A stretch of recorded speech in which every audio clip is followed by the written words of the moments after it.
Hello everyone. तो आज railway group D का पेपर हो चुका है और ये स्टूडेंट हमारा दे के आया है। तो आपने कितने क्वेश्चन किया अटेम्प्ट? 73। तो इन्होंने 73 किए और ये बता रही है कि करंट में ऐसा आ रहा है कि हुआ ही नहीं, इनसे 2-3 क्वेश्चन हुए और इन्होंने मेरे को मैथ के क्वेश्चन बता दिए। तो मैथ के क्वेश्चन मैंने मोबाइल में और स्क्रीन में टाइप कर लिए, मतलब कि नोटबुक में। तो मैं उनका डायरेक्ट सॉल्यूशन और डायरेक्ट ट्रिक बताने वाला हूँ कि कैसे आप 15 मिनट में 18 मिनट में पूरी मैथ कर सकते हो। तो नोटबुक में चलते हैं। तो भाई क्वेश्चन सोल्व करने से पहले मैं आपसे एक चीज़ कह दूं कि आप प्लीज़ पेन कॉपी लेके बैठना, क्योंकि आप कोई पिक्चर नहीं देख रहे हो, कोई मूवी नहीं देख रहे हो, आप कंपटीशन की तैयारी कर रहे हो। मैं जिस क्वेश्चन को करता हूँ उसको ध्यान से सुनना। अगर आपके पास टाइम कम है तो आप 2x स्पीड करके भी देख सकते हो, पर सारे क्वेश्चनों को देखना कि आपसे कितने क्वेश्चन बन पाते। तो मेरे पास पहला क्वेश्चन है कि दो लड़कों में से बड़े की उम्र छोटे की उम्र से 3 गुनी है। मान लो छोटा है तो इसकी 1 है और इसकी 3 गुनी है बड़े वाले की, मतलब इसकी 3 हो गई। ठीक है। अब कह रहे हैं 9 वर्ष पहले यह छोटे की उम्र से 5 गुनी थी। अगर 9 वर्ष पहले की बात की जाए, 9 वर्ष पहले की ना, तो ये 5 गुना थी छोटे की। ये वाला छोटा है 1 और ये 5 गुना थी। तो अब कहीं ना कहीं इनमें 9 जोड़ा गया है, इसमें भी 9 जोड़ा गया है। ठीक है। तो बराबर बराबर जुड़ना चाहिए था। देखो यहाँ पे अंतर है 4 का, 1 से 5 में 4 का अंतर है, इसमें अंतर है 2 का। तो अपन क्या करते हैं इस स्टेप में, इस 2 से ऊपर वाले को मल्टीप्लाई करते हैं, गुणा करते हैं। तो अगर मैं 5 से करूँगा तो 5 दूनी 10 और 2 से करूँगा तो 2 एकम 2। अब यहाँ पे कितने का अंतर है, 1 से 5 में 4 का अंतर है। तो इस 4 को मैं मल्टीप्लाई करूँगा नीचे 3 से, तो 3 चौक 12 और 4 को 1 से करूँगा तो 4 एकम 4। अब देखो 2 से और 4 जाने पर 2 बढ़ा है और 10 से 12 जाने पर भी 2 बढ़ रहा है। और यहाँ पे कितना बढ़ रहा है, 9, मतलब कि 2 की वैल्यू 9 है। ठीक है। वीडियो साफ तो आ रही है ना? हाँ सही आ रही है भाई। तो अपन को निकालनी है 4 की वैल्यू, क्योंकि क्वेश्चन में पूछा है कि प्रत्येक की वर्तमान आयु ज्ञात करो। तो 4 की वैल्यू, अगर 2 की वैल्यू 9 है तो 4 की वैल्यू 18 हो जाएगी। ठीक है। और अगर 12 की पूछे तो 4 का 3 गुना 12 होता है और 18 का 3 गुना 54 होता है।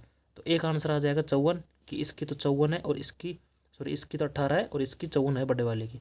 तो ये अपने आंसर आ जाएंगे। उम्मीद है आपको समझ में आया होगा, क्योंकि मैं टीचर तो हूँ नहीं, तो मैं इसी मेथड को जानता हूँ आपसे समझाने। तो अगले क्वेश्चन पे चलते हैं फिर। तो अगला क्वेश्चन मेरे पास है कि पिछले साल एक इलेक्ट्रॉनिक बाइक की कीमत 1,25,000 रुपये थी। भाई 1,25,000 रुपये। इस साल इसकी कीमत में 30% की कमी आई है। इलेक्ट्रॉनिक बाइक की कीमत रुपए में क्या है, अब 30% की कमी आई है। तो देखो आपको ऐसे करना है, इसको सिंपली, बहुत सिंपल है, मैं इसको बिना पेन के भी कर सकता हूँ, लेकिन आपको समझाने के लिए कर रहा हूँ। ये 25 है, 1,25,000 है। अब बोल रहा है कि 30% की कमाई, 30% की फ्रैक्शन वैल्यू क्या होती है, 3/10।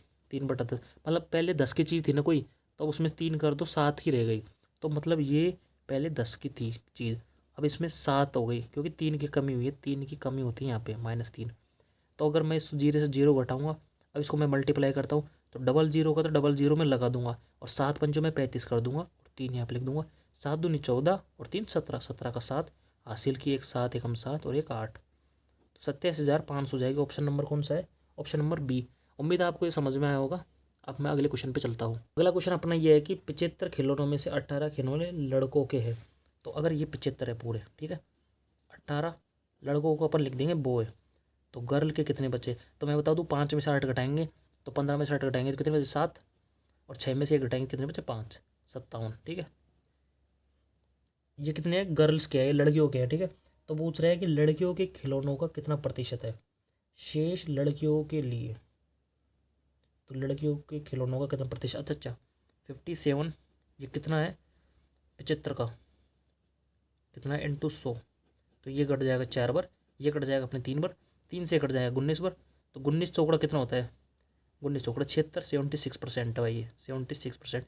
मेरी रेटिंग थोड़ी गंदी है तो आपको क्या पता समझ में नहीं आ रहा हो। एंड गाइस एक चीज़ और कि मैं राजस्थान में, जयपुर में सेंटर है, उनके बगल में रहता हूँ, मतलब मेरे बगल में स्कूल है। तो वहाँ पे कोई भी एग्जाम रहती है रेलवे की या किसी भी एग्जाम की, तो मैं उनसे स्टूडेंट से पूछता रहता हूँ कि किस टॉपिक से क्या आ रहा है। तो अगर कोई भी क्वेश्चन पता चलता है तो मैं अपने टेलीग्राम पे डाल दूंगा, उसका लिंक मैं डिस्क्रिप्शन दे रहा हूँ एंड इंस्टाग्राम पे दे रहा हूँ। अगर कोई भी हेल्प चाहिए आपको मेरे से पर्सनली, तो इंस्टाग्राम पे भी फॉलो करके आप मेरे को मैसेज कर सकते हो। दोनों का लिंक डिस्क्रिप्शन में है। तो भाई अगला क्वेश्चन है अपने पास, चाल और समय से, समय और दूरी क्या नाम है उस चैप्टर का। तो एक व्यक्ति 110 मील, मतलब कि मैं से मानता हूँ ये 110 मील है और उसने 55 मील प्रति घंटे की स्पीड से, किलोमीटर या मील प्रति हावर की स्पीड से चला है, और 120 मील जो है 60 की स्पीड से चला है। तो यहाँ उसको तो 2 घंटे लग गए। ठीक है। यहाँ 120 चला है 60 की स्पीड से, तो 2 घंटे यहाँ भी लग गए। और फिर वह अगले 60 मील 1 घंटे में चलता है। अगले 60 मील, यहाँ पे भी 1 घंटा लग गया उसको। तो पूछ रहा है कि उसकी औसत रफ्तार क्या है। तो भाई ये टाइम एंड वर्क का पहले टाइप का क्वेश्चन है, बहुत इंपॉर्टेंट है, काफ़ी बार आ चुका है, एसएससी में भी पूछ लिया। तो देखो इसको सीखो। Total distance upon total time होता है, मतलब कुल दूरी कितनी है 11 और मतलब 110 120 और 60, तो 12 18 18 19 29 290 तो टोटल दूरी है, पूरी दूरी। Total distance upon total time मतलब कि बटा में पूरा समय, समय कितना है देखो 2 घंटे ये लग गए, 2 घंटे ये लग गए और 1 घंटे लग गया, तो 5 घंटे लग गए। अब इसको 5 से काट देंगे, 5 से गया 5 बार, अब बचा अपने पास 4 और 4 कितने बार गए 8, तो 58 अपना आंसर हो गया है। उम्मीद आपको पसंद आ रहा होगा। आप चैनल को लाइक और सब्सक्राइब जरूर करना, मेरे टेलीग्राम से भी जुड़ जाओ, मैं वहाँ पे भी अपने क्वेश्चन डालता रहता हूँ। अगले क्वेश्चन की ओर चलते हैं। तो भाई अगला क्वेश्चन आपके सामने एडवांस मैथ का है। तो एडवांस मैथ के भी 3 से 4 क्वेश्चन, किसी की शिफ्ट में 5 या 6 क्वेश्चन, इतने ही आ रहे, 6 से ज़्यादा नहीं आ रहे। देखो ABC बनाओ पहले तो भाई, ये बहुत सुंदर बनाना पड़ेगा ताकि आपके समझ में आ सके। AB और ये C, दो माध्यिका है AD, तो माध्यिका होती है सामने लाइन पे बराबर 2 भागों में बांटती है। मान लो ये 10 थी ना, तो 5 5 हो जाएगी, ये माध्यिका हो गई। और AD है। अगला कह रहा है कि BE, ये भी माध्यिका है, यहाँ से गई यहाँ पे, तो ये E बन गई, ठीक है। ये भी बराबर 2 भागों में बांट रही है।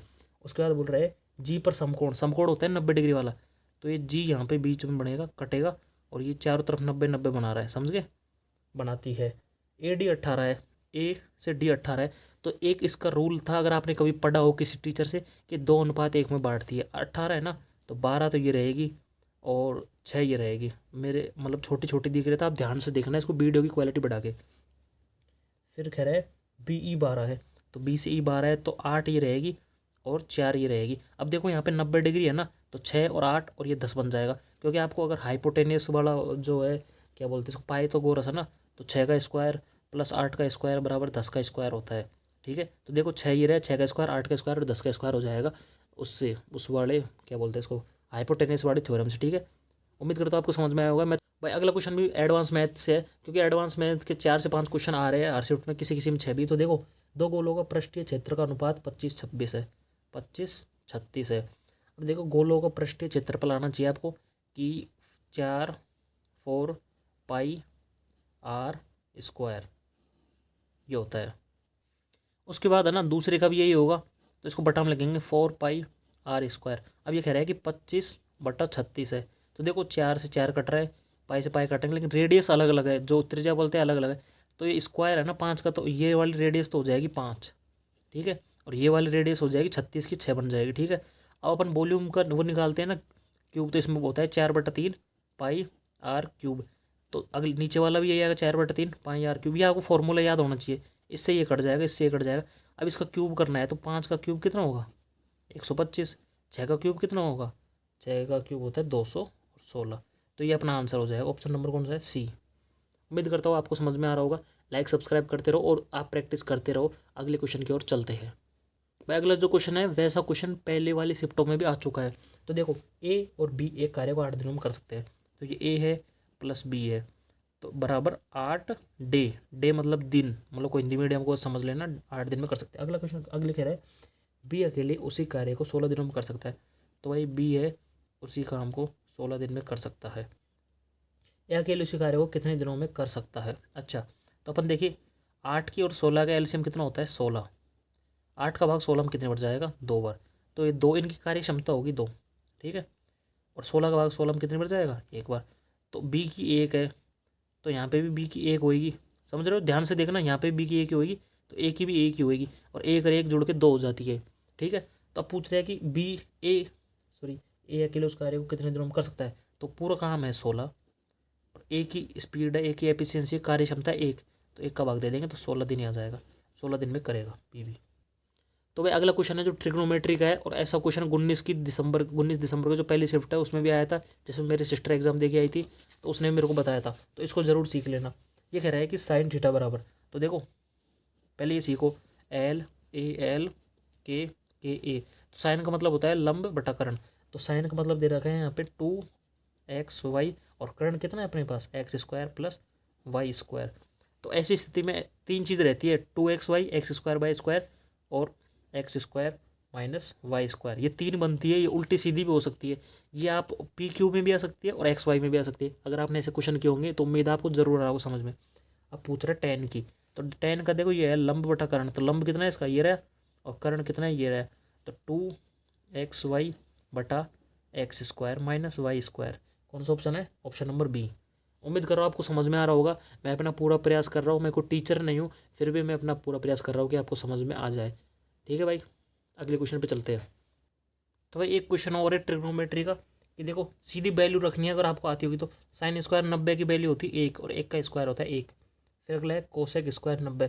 तो कोसेक स्क्वायर 90 की आनी चाहिए, जगह सेक सेक 0 की होती है 0 की 1, तो 1 का स्क्वायर 1 होगा। ये आपको याद होनी चाहिए भाई, पूरी टेबल तभी कर पाओगे। माइनस कोट स्क्वायर 45, कोट की 45 और टेन की 45 दोनों की 1 होती है। तो 1 से -1 कट जाएगा, प्लस 1 बचेगा यहाँ पे आपका आंसर। तो भाई अगला क्वेश्चन है औसत का, एवरेज का आपने कर रखा होगा ऐसा, लेकिन मैं सिखा जो बता देता हूँ। क्वेश्चन है भाई 8 पारी में क्रिकेट खिलाड़ियों को औसत रन, भाई 8 पारी है और औसत स्कोर 35 है, तो इनका ये हो जाएगा मल्टीपल। ठीक है, उसने अपनी अगली पारी में कितने रन बनाए चाहिए ताकि उसके रनों का औसत स्कोर 3 रन बढ़ जाए। तो भाई इसका करने का तरीका मैं मेरे हिसाब से बताऊँ, क्या पता आपने सीख रहा हो अलग। भाई 8 पारियों का 35 है, ठीक है। वो पूछ रहा है अगले एक पारी में कितना रन बनाए, तो अगले एक पारी में कितना रन बनाए कि उसका औसत स्कोर 3 बढ़ जाए। तो 35 का 3 बढ़ाएंगे तो 38 हो जाएगा। ठीक है, अब देखो यहाँ पे ज़्यादा स्कोर बनाना पड़ेगा, तो ज़्यादा के लिए पहले इसमें से इसको माइनस करेंगे तो 3 आ जाएगा। तो 3 की वैल्यू अगर 1 है, या बोल सकते 1 की वैल्यू अगर 3 है, तो 8 की वैल्यू कितनी हो जाएगी, 8 की हो जाएगी 24, 24। तो 24 को मैं इसमें ऐड कर दूंगा। क्या पता आपके समझ में आ रहा हो नहीं आ रहा हो, लेकिन इसका बेस्ट मेथड यही है, आप बड़े से बड़े टीचर से सीखना। तो देखो 8 4 12 का 2, हासिल की 1, 3 रे 1 4 2 6, तो इसका आंसर आ जाएगा 62। अगर आप इसको ऐसे करोगे ना, इसको मल्टीप्लाई करोगे, पहले आप गुणा, तो भाई इसको गुणा करने में टाइम लगेगा, फिर उसको घटाओगे तो टाइम लगेगा। भाई ये बेकार मेथड है, ये सबसे बेस्ट मेथड है आपको। अब भाई एक सरलीकरण का है, देखो सब अलग अलग तरीके से करते हैं, मैं बताओ कैसे करूँगा। जैसे 5 भाग 5 है ना, 1 हो गया, 5 में भाग का भाग देंगे 1 हो गया, 1 इंटू 2 2 हो गए, 1 प्लस 2 3 हो गए, 3 इंटू 2 की पावर कितनी है 2, तो 2 की पावर 2 हो जाएगी 4, प्लस 17, तो 3 चौक 12, 12 और 17 29, 29 लिख दिया। अब प्लस लगा दूंगा मैं। अब देखो ये पहले मल्टीपल होगा, तो 2 इंटू 1 2, और 2 में स्ट्राइक घटाऊंगा तो 0.5, 0.5, तो 29.5 आंसर आ जाएगा इसको जोड़ेंगे तो भाई आज के लिए बस इतना ही। और मेरे पास यार आधे आधे अधूरे क्वेश्चन आ रहे हैं, तो मेरे खुद की समझ में नहीं आ रहे, तो उनको मैं सोल्यूशन करा ही नहीं सकता, मेरे खुद की समझ में नहीं आ रहे। तो लाइक सब्सक्राइब करो, और एक वीडियो और लाने वाला हूँ मैं 1-2 दिन में मैथ की, जो भी 1-2 दिन में क्वेश्चन आते हैं उनकी। ठीक है, बाय बाय, लाइक सब्सक्राइब।